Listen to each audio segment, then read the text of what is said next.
इनके परिवार के लोग बाराबंकी से 3 बार लगातार चुनाव हारते चले आ रहे हैं।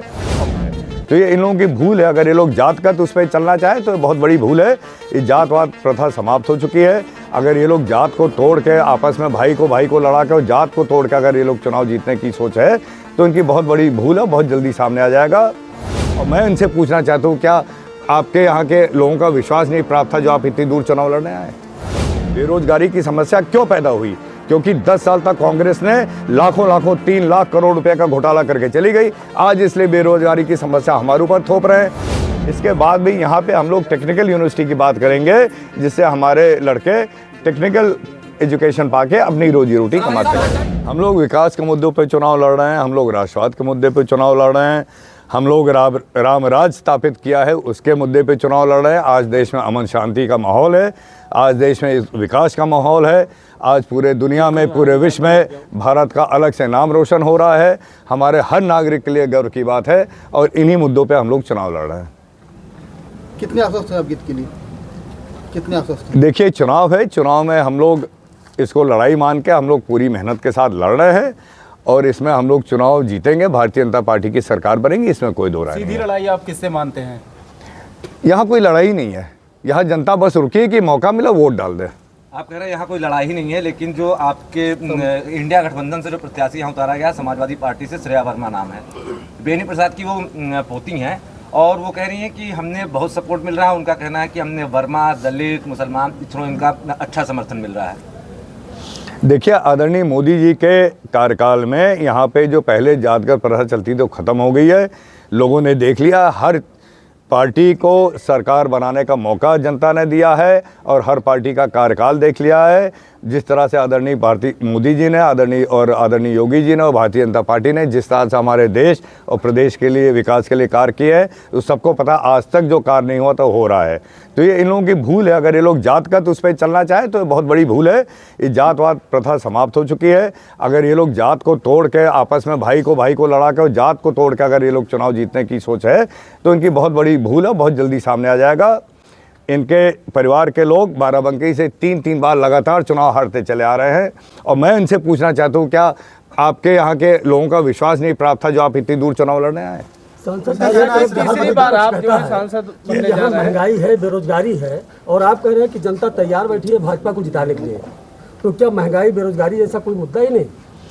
देखिए, महंगाई और बेरोजगारी को जो मुद्दा जो लोग उछाल रहे हैं उसको एक पूरे समय में देखा जाए तो जब मनमोहन सिंह की सरकार बनी थी और 2004 से लेकर 2014 तक कितना महंगाई बढ़ी थी, उस हिसाब से अगर मूल्यांकन करें तो आज जो दाम है चीज़ों के आज से चौगुने होने चाहिए।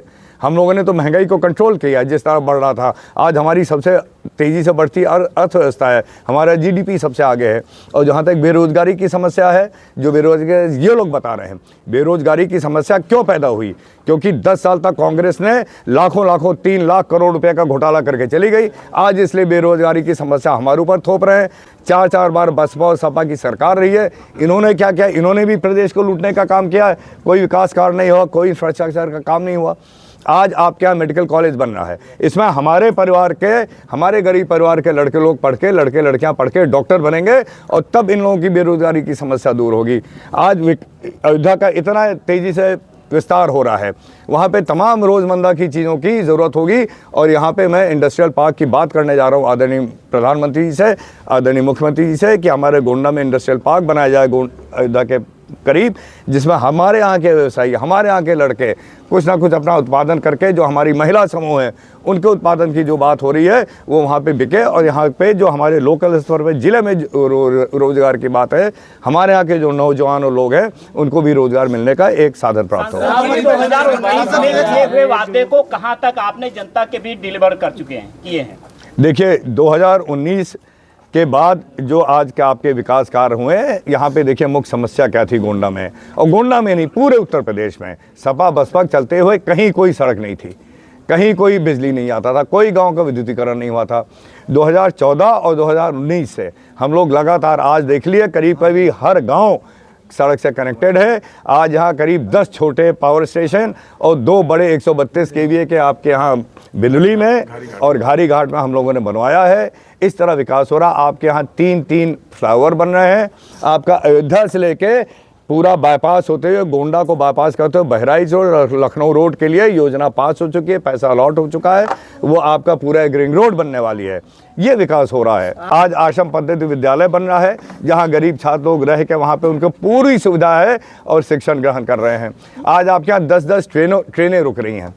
जीआईसी और डीजीआईसी दो विद्यालय हैं। स्टेट वाली एक बात बता दीजिए हमको सांसद जी, एक बात। विश्वविद्यालय यहाँ से चला नहीं गया, हमारे गोंडा के सीमा के जस्ट उधर बन रहा है। कोई ऐसा नहीं कि चला ही गया।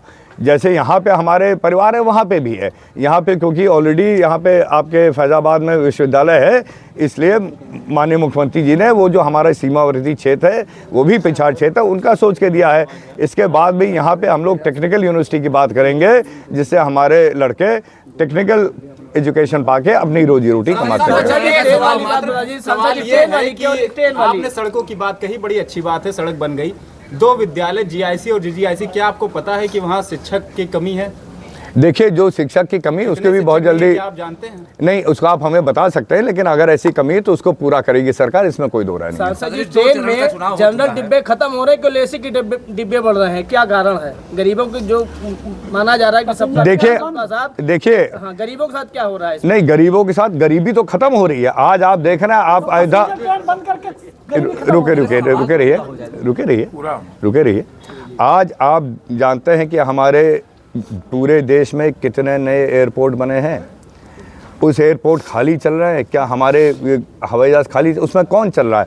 जो पहले गरीब था, आज वो गरीबी रेखा के ऊपर आ चुका है।